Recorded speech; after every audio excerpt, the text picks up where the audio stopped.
Kalbasan mo iti alas 8 iti rabiya. Alakat inte mo nagalawat iti damag manipod iti lokalidad na kalinya ni Bombo Mark Joshua Kabasan. Iti dayto damag lokalidad. May sa Baybas Operation ni Ginagilya La Union. Bombo Jokong, please come in.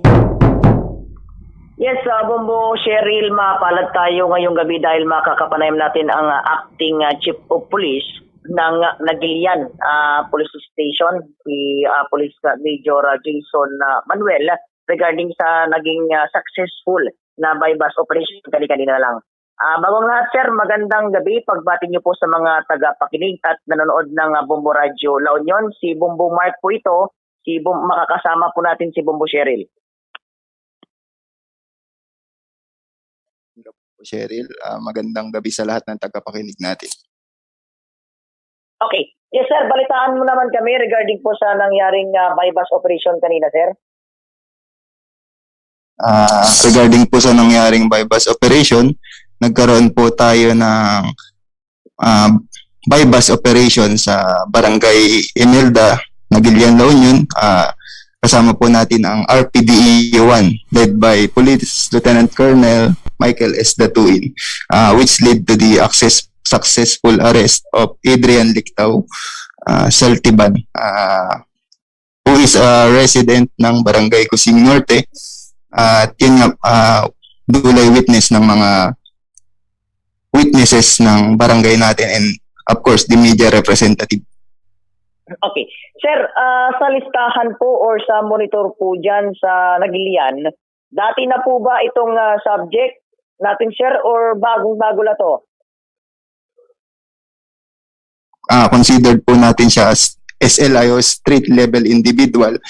That is why napakaganda po ng coordination natin sa RPDEU and sa Philippine Drug Enforcement Agency 1.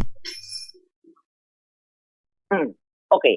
So itong naging subject natin, sir, kumusta naman po yung background? Is this the first time, sir, na mabilhan nyo ng illegal drugs or ano ba, sir? Yes po, first time natin po siyang nabila ng drugs since ongoing po yung nagiging barangay clearing natin. Sir Jason, medyo naputol. So, sir, lahat po ng, halos lahat ng bypass na pinupuntahan po, most of the time, sir, yung mga subject, dinedeny na sa kanila. Pero kanina, itong naging subject natin, sir, parang inamin na talagang sa kanya yung illegal drug, sir.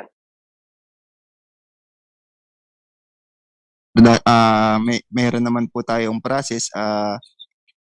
All execution ng ating operation is covered naman ng ating body-worn camera and alternative recording devices na to prove na sa kanya talaga yun at dulay witness ng mga required natin na witness from barangay officials and syempre kayo po sa media representative. Okay. So, bale, itong nakuha sa kanya, gaano kadami, sir?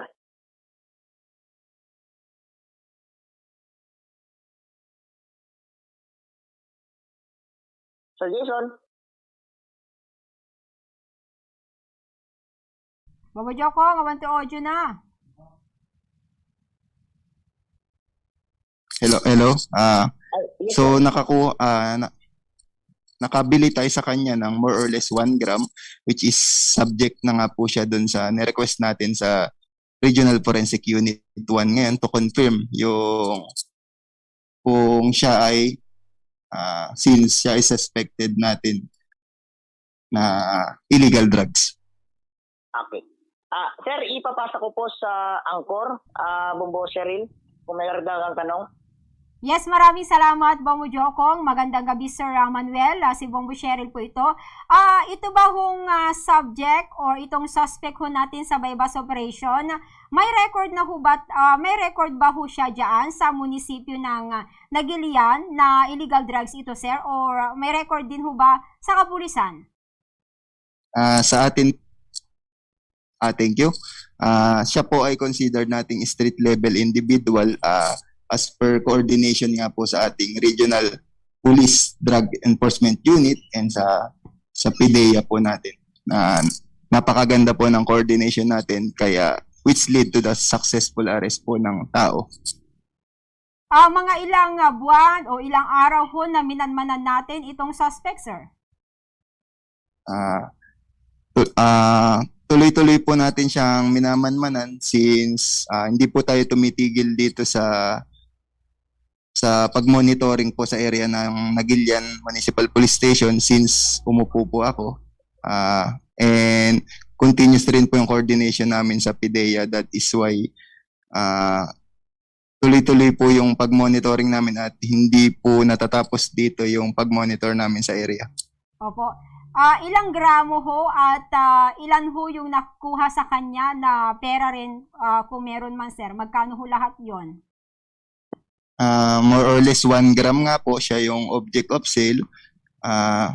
At yung nagamit po natin is nakakuha po tayo sa kanya ng 500 peso bill. Siya po yung buy bus money at yung ginamit namin na 7 pieces na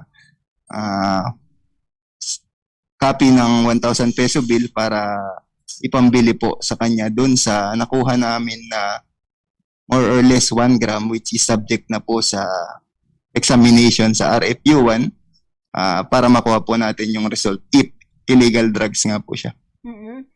Ito, ano ho yung nakuha pala sa kanya, sir? Marijuana ba o shabu, sir? Sa ngayon, ma'am, suspected shabu po yung ating sa report but the confirmation ay manggagaling pa rin sa ating Forensic Unit 1. Kapag nakuha po namin, we'll send, i-update po namin sa aming progress report. Opo. Yun hong suspect nakasakay o may sasakyan sa motorsiklo. Nakailaw ho kayo. Ano yan, sir? Nagkasalubong kayo ho nung suspect? The proper documentation po ay naganap doon since yung ating coordination with RPDEU and PIDEA, ginamit po natin yung mga necessary vehicle and of course our marked vehicle naka-standby po nearby area, so which turn out na positive nga po kaya to ipakita na nandun po yung PNP Nagilian na legitimate operation po siya, dulay witness po ng mga required witness.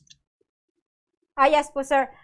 So noong na-interview ho ninyo itong suspect o sinabi na ho o inako na ho niya, inako ho niya na sa kanya ho yan. Ano yan, sir? Matagal na rin ho kaya siyang gumagamit nito?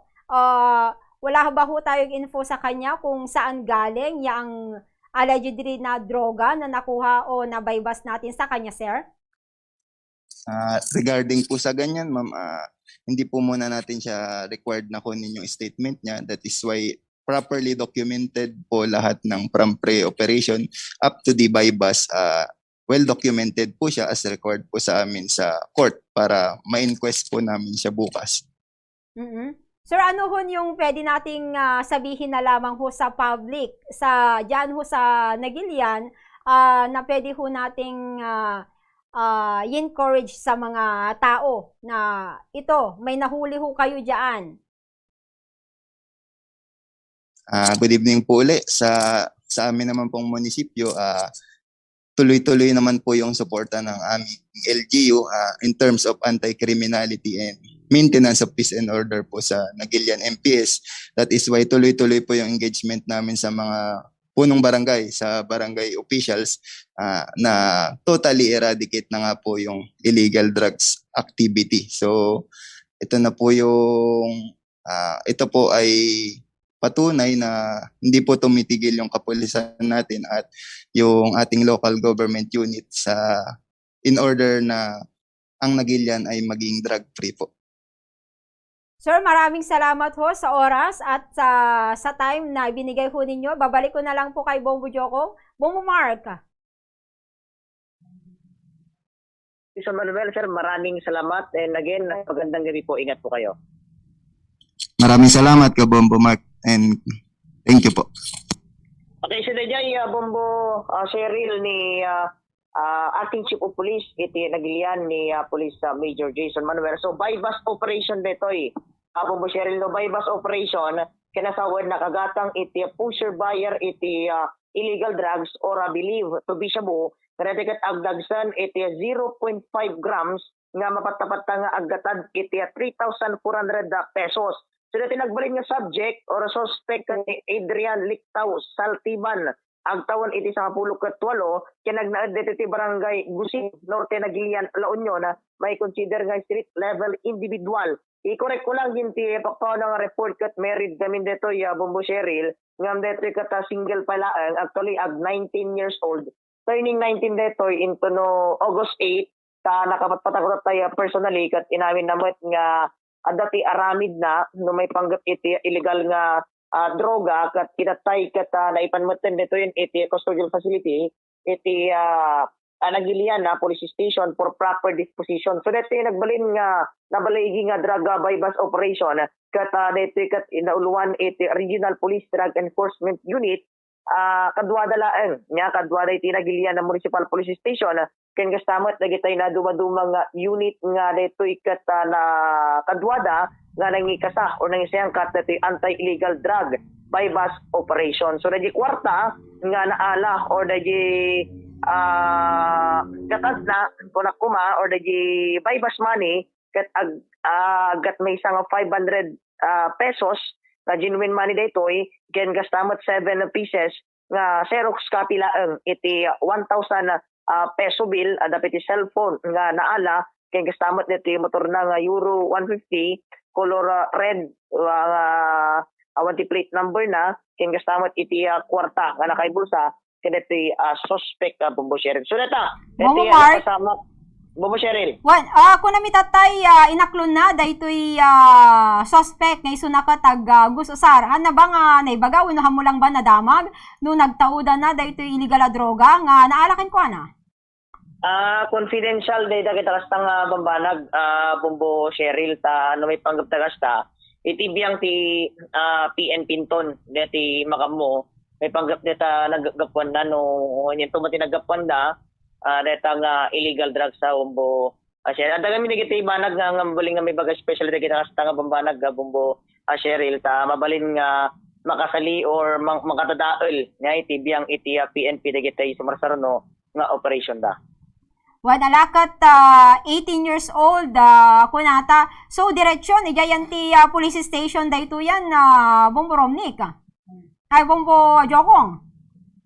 When diretso kasi no nalpasan ti inventory medyo nabayag pikit di Bombo Cheryl lagi di pa nagsurat lagi tay di naala manipot ken kuana together with Bombo Ratay Bombo Radyo La Union iti barangay officials then iti biyang iti Department of Justice kan iti operatives kompleto amin di jay talaga nga nasurot magitam na di video ngayon ko Bombo Cheryl jay naalay tatayen ta nag-observe kami at proseso gamin iti korte di briefing before during and after the operation iti bypass dapat kita adati media so di nasurot nga nalain di proseso ken medyo nagdistansya kami lang tatay then nakala ti belo dinagatang dan so dahil yun imasidad kami nga makita niyo ti video Bombo Cheryl kat imasidad kami dyan nga na hindi maba dahil operatives and tinaray na nga napanda pinusasanin ta na damot na dyan napasamak na innawat